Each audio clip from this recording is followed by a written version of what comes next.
So dear students, हमने already कुछ programme हमने जावास्क्रिप्ट के किए हैं और हमने जो ऑपरेटर्स थे वो हमने सभी पढ़ लिए थे, उनके हमने यूज़ करके देखे और बहुत सारे प्रोग्राम्स हमने अरिथमेटिक ऑपरेटर्स को यूज़ करते हुए हमने बना लिए हैं। कन्वर्जन के भी कुछ प्रोग्राम हम उसमें बना सकते हैं। अब हम आगे की क्लास चालू करते हैं। कंट्रोल स्टेटमेंट्स आज हम पढ़ेंगे। कंट्रोल स्टेटमेंट किसी भी प्रोग्रामिंग लैंग्वेज का एक अहम पार्ट होता है और इसके थ्रू हम डिफरेंट जो हमारे डिसीजन वगैरह हैं या लूपिंग है उसको हम कर सकते हैं। तो मेनली जो कंट्रोल स्टेटमेंट्स है 3 कैटेगरीज की होती हैं, डिसीजन मेकिंग या फिर लूपिंग या फिर जंपिंग। 3 तरह के किसी भी प्रोग्रामिंग लैंग्वेज में होते हैं। तो डिसीजन मेकिंग में मेनली यहाँ पे इफ एल्स और स्विच केस अवेलेबल हैं और इनका हम यूज़ करके देखेंगे। डिसाइड, जब हम किसी मैटर पे कोई कंडीशन हमारे पास होती है और उसको लेके हम डिसाइड करते हैं, दो चीज़ों के बीच में करेंगे तो इफ एल्स का यूज़ करेंगे और मल्टीपल कंडीशंस के बीच में अगर हम डिसाइड करना चाहते हैं तो स्विच केस का यूज़ हम कर सकते हैं। इसी तरह से लूपिंग का यूज़ हम उस समय पे करते हैं जब हम बहुत सारे स्टेटमेंट्स को रिपीटेटिवली एग्जीक्यूट करना चाहते हैं। बहुत सारे स्टेटमेंट्स या एक स्टेटमेंट कोई हमारे पास में है जिसको कि हम बार बार रिपीट करना पड़ेगा हमें। तो 3 तरह के कंस्ट्रक्ट यहाँ पे अवेलेबल हैं। फोर कंस्ट्रक्ट है जो कि बहुत इजी और बहुत ज़्यादा प्रचलित है प्रोग्रामर्स के बीच में, तो उसका हम यूज़ कर सकते हैं। व्हाइल का हम यूज़ कर सकते हैं या फिर हम डू व्हाइल का यूज़ कर सकते हैं। तो सी प्रोग्रामिंग में भी ये सब कंस्ट्रक्ट अवेलेबल हैं और सिमिलर कंस्ट्रक्ट यहाँ पे अवेलेबल है। मैंने बताया था कि जावास्क्रिप्ट सी लैंग्वेज के सिंटैक्स को एज इट इज़ फॉलो करती है। तो अगर हमने सी लैंग्वेज पढ़ी हुई है तो हमें इसमें पढ़ने में कोई खास परेशानी नहीं होगी। जंपिंग में भी सेम सिमिलर हमारे पास कंस्ट्रक्ट है। ब्रेक, कंटिन्यू और एग्जिट हम वहाँ पे भी यूज़ करते हैं और यहाँ पे भी हम इनको यूज़ कर सकते हैं। एक एक करके देखते हैं कि किस तरह से एग्जैक्टली हम इनको यूज़ करेंगे। सबसे पहले डिसीजन मेकिंग हम लेते हैं जब हम डिसाइड करना चाहते हैं। इफ एल्स एक कंस्ट्रक्ट है जिसमें कि हम मेन डिसीजन लेते हैं। There are 5 variants available in JavaScript. इसके 5 वेरिएंट अवेलेबल जावास्क्रिप्ट के अंदर है। 5 तरह से मतलब हम इफ एल्स को ही अकेले को यूज़ कर सकते हैं। This is also similar to C language, वहाँ पे भी हम इसी तरह से कर सकते हैं। अकेले हम इफ को यूज कर लेंगे, कंडीशन को दे देंगे इफ के अंदर, तो वहाँ पे हम डिसाइड कर सकते हैं। कंडीशन ट्रू होगी तभी इफ का यूज हो सकता है। इफ एल्स में हम दोनों तरह से यूज कर सकते हैं कि कंडीशन ट्रू है तब इफ में जो हमने स्टेटमेंट लिखा है वो या बहुत सारे स्टेटमेंट हमने इफ ब्लॉक के अंदर लिखे हैं तो वो रन होंगे, या फिर अगर कंडीशन फॉल्स है तो फिर एल्स ब्लॉक रन होगा। तो इफ एल्स का हम यूज कर सकते हैं। हम लेटर भी बना सकते हैं इफ की, अकेले इफ की लेटर बना सकते हैं, लेकिन यहाँ पे बहुत सारी कंडीशंस हमें देनी होंगी। तो हर एक इफ के सामने कंडीशन आएगी और हम बहुत सारा यहाँ पे वर्क कर सकते हैं। इसके अलावा हम इससे थोड़ा अच्छा लेटर जो है वो एल्स इफ है, चूँकि उसमें हमें कम से कम एक कंडीशन का फायदा होता है, क्योंकि हम फिर एक एल्स हमें एक्स्ट्रा मिलेगा और वो एल्स में हम कोई भी कंडीशन चेक नहीं करते। तो एल्स स्टेटमेंट एक और मिल जाता है जिसमें कि हम लास्ट में कोई एरर हैंडलिंग वगैरह कर सकते हैं। नेस्टिंग भी हम यहाँ पे कर सकते हैं। सी लैंग्वेज में नेस्टिंग करते हैं। अगर हमारे पास में मल्टीपल कंडीशंस हैं और मल्टी लेवल पे वो कंडीशंस जाती हैं तो हम फिर इफ एल्स की नेस्टिंग भी कर सकते हैं, यानी कि इफ एल्स के अंदर इफ एल्स स्टेटमेंट को लगा सकते हैं। उसके बाद में जो नेक्स्ट डिसीजन मेकिंग कंस्ट्रक्ट हमारा है वो स्विच केस है। और स्विच केस इसीलिए इतना ज़्यादा प्रचलित है क्योंकि ये मल्टीपल डिसीजंस लेने के काम आता है और इसमें हम एक बार ही डिसीजन लेके और बहुत सारे केस को देख सकते हैं। जैसे स्विच हम पर्टिकुलर जो वेरिएबल होता है उसके ऊपर करेंगे और वहाँ पे केस बना लेंगे। मल्टीपल केस हो सकते हैं, जितने हमें चाहिए उतने केस हम बना सकते हैं और इन केस को ही वो एग्जैक्टली उस डेटा के आधार पे सर्च करेगा। इसमें एक डिफ़ॉल्ट भी हम बाद में लगा सकते हैं जो कि एरर हैंडलिंग के काम मेनली आता है। उसके बाद लूपिंग आ जाती है। लूपिंग का मतलब ही है कि अगर हम रिपीटेटिवली किसी काम को कर सकते हैं। यहाँ पे खास बात ध्यान देने वाली ये है कि जब भी हम लूपिंग के कंस्ट्रक्ट लगाते हैं तो हमें तीन बातों का मेन ध्यान रखना पड़ेगा। सबसे पहले तो लूप को रन करने के लिए एक कंट्रोल वेरिएबल का होना बहुत ज़रूरी है। और मैंने दूसरी लैंग्वेजेस में भी मैंने इस चीज़ को बताया था कि नॉर्मली ये सी ने एक पद्धति हमें दी है, सी लैंग्वेज ने, कि हम आई से स्टार्ट करते हुए, आई फॉर इंडेक्स, तो आई से स्टार्ट करते हुए हम वेरिएबल्स को नॉर्मली लूपिंग के इंडेक्स के रूप में यूज करते हैं। तो उसको हम कंट्रोल वेरिएबल कहते हैं। आई, जे, के, एल, एम ये सब हो सकते हैं कंट्रोल वेरिएबल। और तीन कंसेप्ट यहाँ पे मेनली हमें उसके फॉलो करने होंगे। सबसे पहले हम उस वेरिएबल का इनिशियलाइजेशन करेंगे, यानी कि उसको एक प्रारंभिक वैल्यू हम दे देंगे जहाँ से हम लूप की शुरुआत कर रहे हैं। तो वो वैल्यू हमें मेनली उसको देनी होगी, जैसे i इक्वल्स टू 0 हम दे सकते हैं। उसके बाद हम कंडीशन यानी कि लास्ट वैल्यू हमें देनी होगी, जैसे हम दे सकते हैं कि i less than equals to 10, इस तरह की कोई वैल्यू हम दे सकते हैं। और फिर हमें इंक्रीमेंट या डिक्रीमेंट उसके अंदर करना होगा, जैसे i प्लस प्लस या फिर i माइनस माइनस। तो इस तरह से हमारा लूप जो है वो रन करेगा।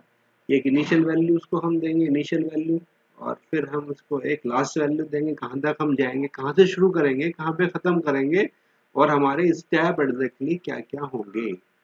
एक एक के स्टेप से अगर हम इंक्रीमेंट करना चाहते हैं तो 1 बाय 1 एक एक का स्टेप लेंगे, और अगर हम 2 2 10 10 या इस तरह से कुछ ज़्यादा स्टेप भी हम यहाँ पे ले सकते हैं। तो सबसे मुख्य लूप जो यहाँ पे है वो फोर लूप है सबसे पहला, और ये डेफिनेट कंडीशंस के अंदर यूज होने वाला लूप है।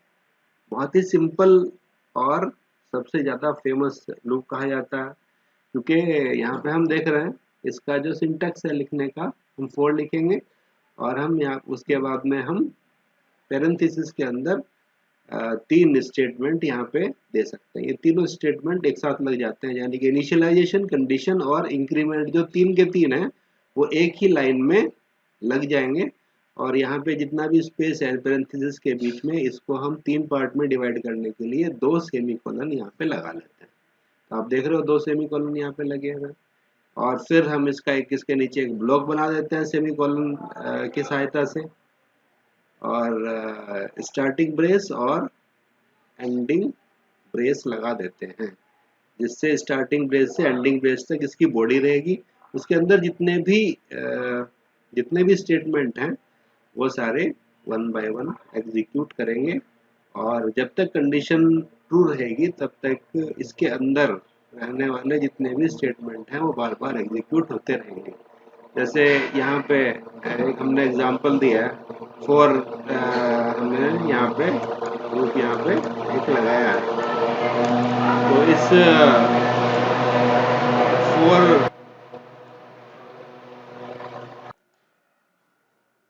तो इस तरह से फॉर लूप जो है वो एक तरीके से तीनों की तीनों जो हमारी यहाँ पे कंसेप्ट है वो एक ही लाइन में तीनों स्टेटमेंट आ जाएंगे। तो इजी एंड फेमस लूप है, बहुत ज़्यादा इस्तेमाल करते हैं प्रोग्रामर्स इसको। उसके बाद में जो सेकंड लूप है यहाँ पे फॉर इन लूप है, ये सी लैंग्वेज के अंदर नहीं।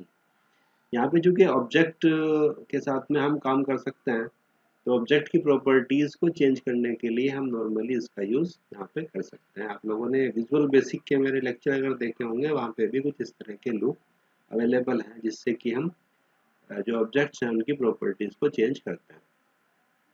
उसके बाद वाइल लूप यहाँ पे अवेलेबल है, जो कि एंट्री कंट्रोल लूप है। एंट्री पे हम कंडीशन को चेक करते हैं, लेकिन इसके अंदर जो इनिशियलाइजेशन है वो वाइल लूप से पहले कहीं पे हमें जस्ट बिफोर दैट हमें करना होगा, और इंक्रीमेंट हम उसकी बॉडी के अंदर कहीं पे करते हैं।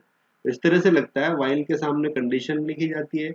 तो इन तीनों चीज़ों में, जैसे फॉर लूप में हमने तीनों के तीनों स्टेटमेंट एक ही लाइन में दो सेमीकोलन से हम उसको बाइफरकेट करके हमने लगाए थे। तो यहाँ पे लेकिन वाइल में सिर्फ एक चीज़ यानी कंडीशन रह जाएगी, बीच वाली जो चीज़ है ये कंडीशन ये रह जाएगी। Initialization just before while loop करना पड़ा होगा, और इंक्रीमेंट या डिक्रीमेंट हमें उसकी बॉडी के अंदर करना होगा। यहाँ भी ब्रेस हम लगाएंगे उसकी बॉडी बनाने के लिए, और जितने भी स्टेटमेंट है वो उसके अंदर लिखे जाएंगे। इसके बाद डू व्हाइल स्टेटमेंट है। This statement has also been derived from C language, और इसमें ये एग्जिट कंट्रोल है, यानी कि बाहर निकलते हुए यहाँ पे डिसीजन होगा, यानी कि जो कंडीशन है वो चेक की जाएगी। कुछ इस तरह से लगाया जाता है कि पहले हम डू लिखते हैं और फिर हम उसकी ब्रेसेस लगा के, स्टार्टिंग ब्रेस एंडिंग ब्रेस लगा के पूरी बॉडी बना लेते हैं लूप की पहले, और वहाँ पे जो भी स्टेटमेंट है वो एग्जीक्यूट होते रहेंगे, और सबसे लास्ट में जाके कंडीशन चेक होगी। जब हम वहाँ से बाहर निकल रहे होंगे तो वाइल के साथ कंडीशन यहाँ पे दी जाती है, वाइल कंडीशन, और एक सेमीकोलन लगा दिया जाता है, और बॉडी के अंदर ही हमें यहाँ पे इंक्रीमेंट या डिक्रीमेंट एंड पॉइंट पे कराना होगा। इनिशियलाइजेशन जो है वो भी यहाँ से लूप से पहले कहीं पे हमें कराना होगा, just before starting the loop. तो इस तरह से ये तीन अलग अलग तरह के, सॉरी चार अलग अलग तरह के लूप यहाँ पे अवेलेबल हैं। फोर इन लूप जो है वो फोर लूप का ही एक तरीके से परिवर्तित रूप है, जो कि हम मेनली ऑब्जेक्ट्स के साथ में इस्तेमाल यहाँ पे करते हैं। मेनली तीन तरह के लूप ही यहाँ पे भी अवेलेबल है। जावास्क्रिप्ट में एरेज भी हैं। Array is a collection of similar data type. अगर हम एक जैसे बहुत सारे डेटा को इकट्ठा करना चाहें तो हम उसे एरे कहते हैं। तो यहाँ पे एरे अवेलेबल है सी लैंग्वेज की तरह ही, और स्क्वायर ब्रैकेट्स के अंदर हम एरे का के जो इंडेक्स हैं उसको हम लिखते हैं। Array items are separated by commas, और बीच में अगर हम इसको इनिशियलाइज करना चाहें तो उसको कॉमा से हम सेपरेट करते हैं। तो इस तरह से जैसे हमने यहाँ पे एक हमने यहाँ पे बाइक नाम से एक ऑब्जेक्ट यहाँ पे बनाया है, और उसके तीन आइटम यहाँ पे हमने इनिशियलाइज कराए, तो ये भी हम यूज कर सकते हैं। जावास्क्रिप्ट में ऑब्जेक्ट्स जो हैं are written with curly braces, उनको हम कर्ली ब्रेसेस से लिखते हैं। ये कुछ सी लैंग्वेज में जो हमारे मेनली स्ट्रक्चर है उसकी तरह है, यहाँ पे अवेलेबल है। और इस तरह से जैसे हमने यहाँ पे लिखा है वेर पर्सन नेम, और कर्ली ब्रेसेस के साथ में हमने फर्स्ट नेम, हमने अलग अलग उसके एट्रीब्यूट दिए हैं। तो जो उसकी प्रॉपर्टीज हैं आर रिटन एज नेम, और कॉलन के साथ में उसकी वैल्यू दी जाती है। जैसे यहाँ पे फर्स्ट नेम की वैल्यू हमने डबल कोट्स में, हरिनी डबल कोट्स में क्यों दी है, क्योंकि स्ट्रिंग है और उनके बीच में हम सेमी कॉलन लगाते हैं। तो किसी भी एट्रीब्यूट की जब वैल्यू देते हैं तो यहाँ पे जो HTML में जब हम जावास्क्रिप्ट में जब हम और बहुत सारी एट्रीब्यूट्स की वैल्यू देते हैं तब भी हम कुछ इसी तरह से देते हैं। और लास्ट नेम की वैल्यू हमने यहाँ पे दी है कुमार, या फिर हमने एज की वैल्यू दी है 13, या फिर हाइट की वैल्यू दी है 155 सेंटीमीटर। तो इस तरह से डिफरेंट ऑब्जेक्ट्स हम यहाँ पे बना सकते हैं। कुछ डायलॉग बॉक्सेस भी हैं जावास्क्रिप्ट के अंदर जिनका हम प्रोग्रामिंग करते हुए यूज करते हैं, और हमने अभी तक यूज किया भी है, कुछ आप लोगों ने देखे होंगे। तो एक तो अलर्ट बॉक्स सबसे पहला बॉक्स है, जिससे कि हम कुछ मैसेज अगर देना चाहें, आउटपुट कुछ देना चाहें, अलर्ट कुछ लगाना चाहें, तो मेनली एरर के लिए ज़्यादा हम इस्तेमाल करते हैं इसको। जैसे अलर्ट हमने कहा हाई और plus name plus how are you हमने लगाया था। एक आध प्रोग्राम हमने पहले इस तरह किया है। विंडो डॉट अलर्ट भी हम लगा सकते हैं, सिर्फ हम अलर्ट भी लगा सकते हैं अकेला, या फिर विंडो डॉट अलर्ट लगा सकते हैं। After calculation your age equals to plus age, जो भी इस तरह का भी हम वहाँ पे कुछ काम कर सकते हैं। दूसरी तरह का जो डायलॉग बॉक्स है वो कंफर्म बॉक्स है।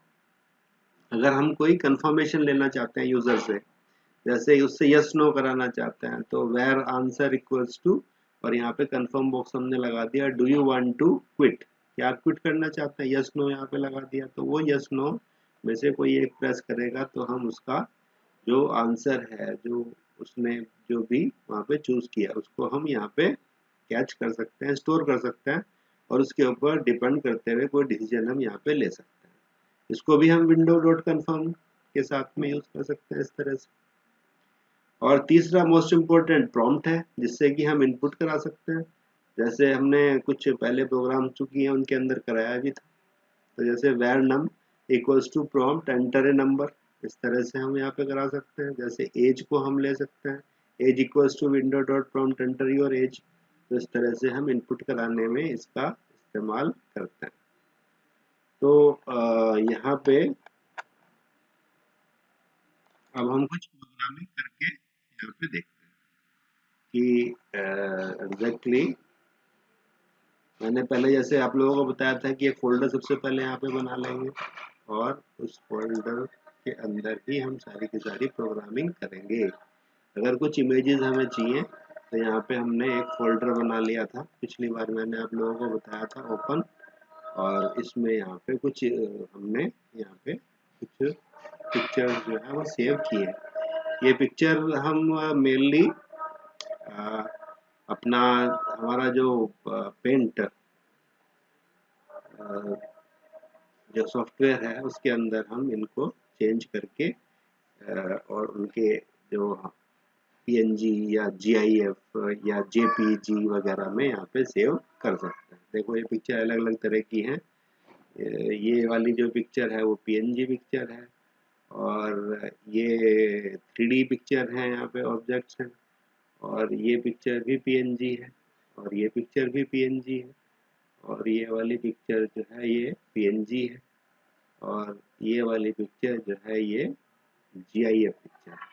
तो इस तरह से डिफरेंट तरह की पिक्चर्स यहाँ पे अवेलेबल है। और प्रोग्रामिंग करने के लिए हम यहाँ पे न्यू करके और एक टेक्स्ट बॉक्स पहले भी हमने कहा था कि हम यहाँ पे एक नोटपैड ले लेंगे और नोटपैड में प्रोग्रामिंग करेंगे। और सबसे पहले हम यहाँ पे HTML के स्ट्रक्चर एक हमें प्रिपेयर करना होता है। तो हम ऐसा भी कर सकते हैं कि इस स्ट्रक्चर को परमानेंटली यहाँ पे एक बार बना के अगर रख दिया जाए तो हम इसको बार बार वहां से कॉपी कर सकते हैं। तो इस बार हम ऐसा ही करते हैं, ऐसा देखेंगे कि कैसे हम एग्जैक्टली इस काम को कर सकते हैं। हेड हेड थोड़ा जगह बनाते चलेंगे जिससे कि हम बीच बीच में जब लिखने जाते हैं तो हमें वहाँ पे कुछ लिखने की जगह बन जाएगी। Head head body body, HTML के अंदर मेन टैग जो है ये हमें लगाने ही होंगे। तो हम इसको यहाँ पे बना लेंगे। इसके अलावा स्टार्टिंग टैग मैंने बताया था, स्टार्टिंग टैग और एंडिंग टैग वाले जितने भी ये टैग्स हैं उनको हम कंटेनर टैग कहते हैं। इसके अलावा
अब इसको हम यहाँ पे सेव कर देंगे।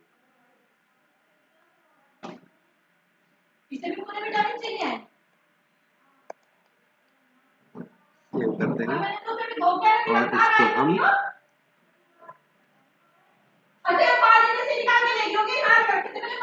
हम HTML के नाम से ही, और ये txt फाइल बनेगी तो हम HTML की फाइल भी इसको बना देते हैं। इसको बंद कर देते हैं।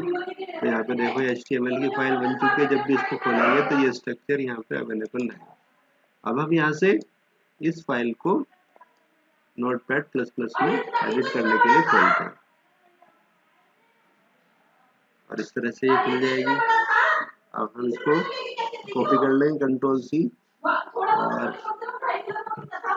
और टैब न्यू हम कर लेंगे, Ctrl+V, इसको यहाँ पे पेस्ट कर लेंगे और देखो न्यू टैब बन चुका है। अब यहाँ पे हम जो भी चेंजेस होंगे वो हम यहाँ पे पे रहेंगे। यहाँ पे जो लास्ट HTML का टैग था वो कॉपी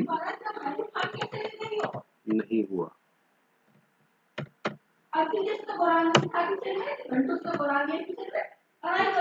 HTML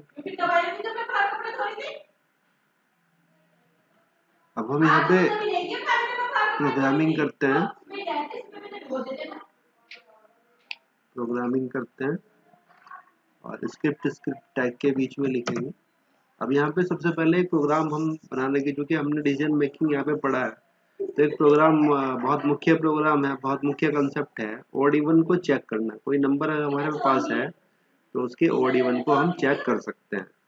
तो उसका कंसेप्ट मेनली ये है कि अगर कोई भी नंबर 2 से डिवाइड होता है तो उसको हम इवन नंबर कहते हैं। अगर 2 से डिवाइड नहीं होता तो तब हम उसको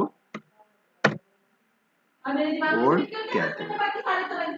तो हम यहाँ पे इसके अंदर एक नंबर स्टोर कर लेते हैं, जैसे 5 पहले, और फिर हम यहाँ पे इसका लॉजिक लगाने की कोशिश करते हैं। इफ स्टेटमेंट हमारे पास में है, इफ लगाएंगे, चेक करेंगे इफ नम और मॉड्यूलस 2, यानी कि 2 से डिवाइड करेंगे और 2 से डिवाइड करके अगर 0 आता है तो हम लिखेंगे document dot write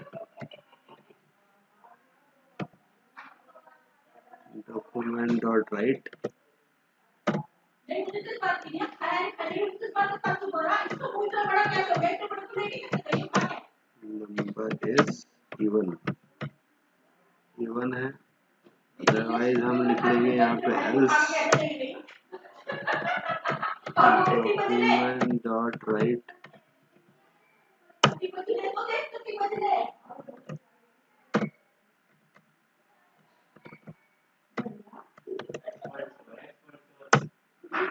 number is odd, otherwise number जो है वो ऑड है। अब इसको हम यहाँ से सेव कर देंगे और यहाँ पे इसका नाम रख देते हैं गिवन, और इसको हमें सेव एज करना होगा।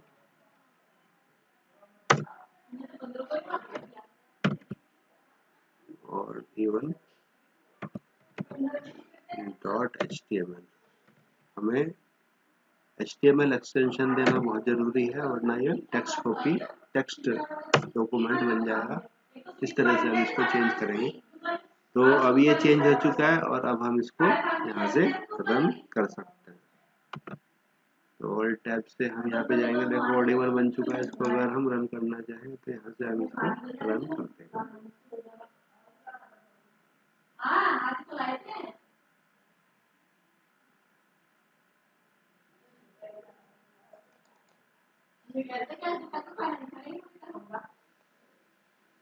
यहाँ पे देखो नंबर ही जोड़ आ रहा है, क्योंकि हमने 5 नंबर वहाँ पे दिया था, 5 इंसर्ट करना था। अब हम वापस वहीं पे जाते हैं,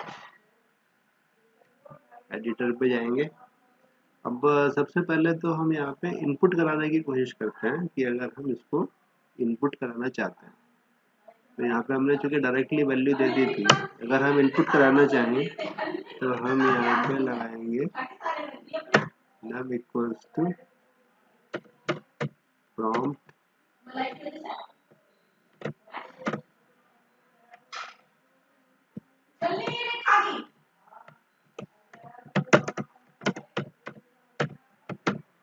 एंटर ए नंबर।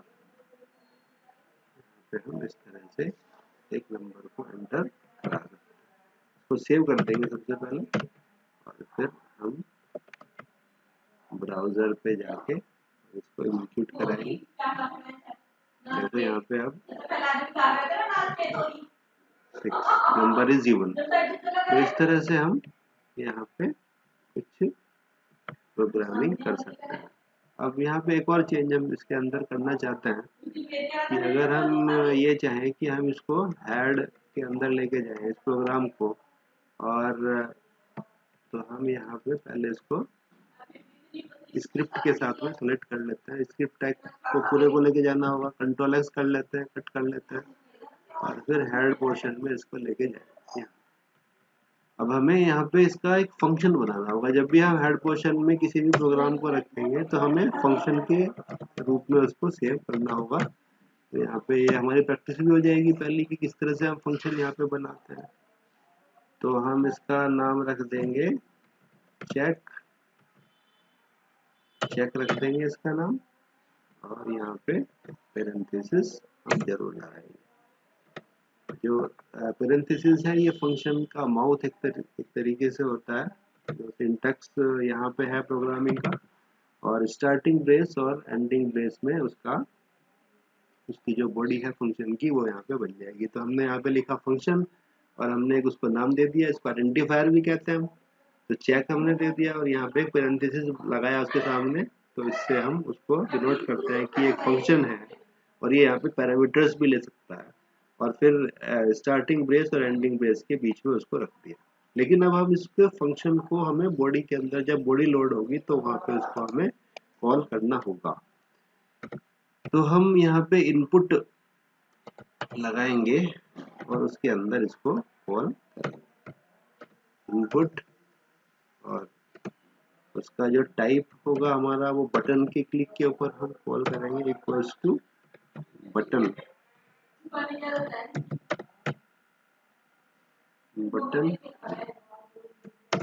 और बटन के ऊपर हम इसको कॉल करेंगे। और अगर हम बटन के ऊपर कुछ लिखना चाहें तो हम वैल्यू के अंदर उसको लिख सकते हैं, वैल्यू इक्वल्स टू, हम इसको वैल्यू चेक ही दे देंगे, चेक। और अब उसका इवेंट जो है वो कॉल करेंगे बटन का इवेंट ऑन क्लिक, इवेंट के ऊपर हम करेंगे ऑन क्लिक इक्वल्स टू, और हम इसको हम कॉल कर सकते हैं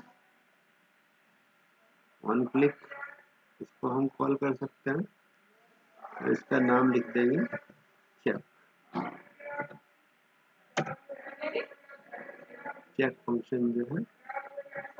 और हम पेरेंथेसिस भी उसके सामने लगाएंगे क्योंकि उसी से ये डिनोट होता है, ये कंपाइलर को पता चलेगा कि ये एक फंक्शन का आइडेंटिफायर है। तो ऑन क्लिक हमने चेक को कॉल किया। अब इसको हम सेव कर देंगे यहाँ से और उसके बाद हम वापस जाएंगे ब्राउजर के ऊपर, उसको रिफ्रेश करेंगे और यहाँ पे देखो चेक बटन जो है वो आ गया। जो हमने वहाँ पे चेक लिखा था वो बटन आ गया। इसको हम प्रेस करेंगे तो एक नंबर मांगेगा, मान लिया हमने दिया 45 और ये हमें चेक करके बताएगा 45 इज ए ओड नंबर क्योंकि 2 से डिवाइड नहीं हो सकता। तो इस तरह से एक प्रोग्राम आज हमने किया यहाँ पे डिसीजन मेकिंग का, ओड इवन का प्रोग्राम किया है। तो इसकी आप प्रैक्टिस करके देखें। तो इस तरह से बहुत सारे प्रोग्राम्स हम धीरे धीरे लेके आएंगे और